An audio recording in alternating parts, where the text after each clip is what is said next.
شروع اللہ کے نام سے جو سب پر مہربان ہے، بہت مہربان ہے۔ قسم ہے ان فرشتوں کی جو کافروں کی روح سختی سے کھینچتے ہیں اور جو مومنوں کی روح کی گرہ نرمی سے کھول دیتے ہیں، پھر فضا میں تیرتے ہوئے جاتے ہیں، پھر تیزی سے لپکتے ہیں، پھر جو حکم ملتا ہے اس کو پورا کرنے کا انتظام کرتے ہیں کہ جس دن بھونچال ہر چیز کو ہلا ڈالے گا، پھر اس کے بعد ایک اور جھٹکا آئے گا۔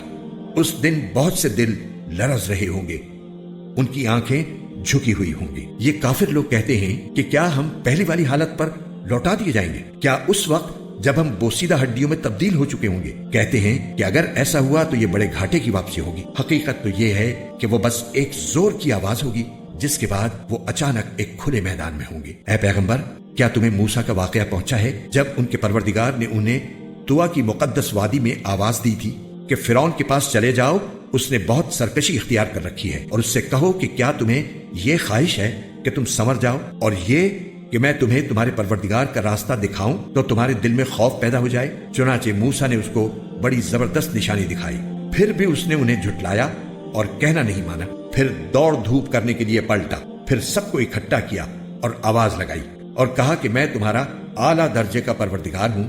نتیجہ یہ ہوا کہ اللہ نے اسے آخرت اور دنیا کے عذاب میں پکڑ لیا۔ حقیقت یہ ہے کہ اس واقعے میں اس شخص کے لیے بڑی عبرت ہے جو اللہ کا خوف دل میں رکھتا ہو۔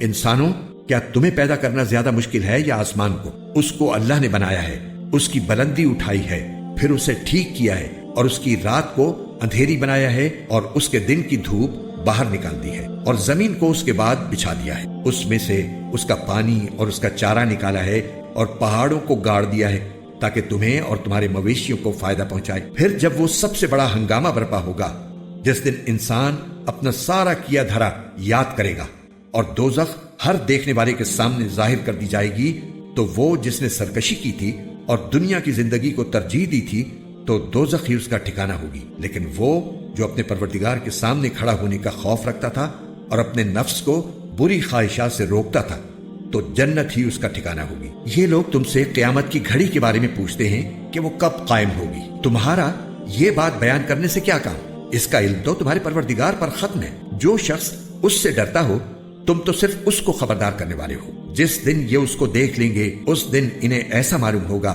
جیسے وہ دنیا میں یا قبر میں ایک شام یا ایک صبح سے زیادہ نہیں رہے۔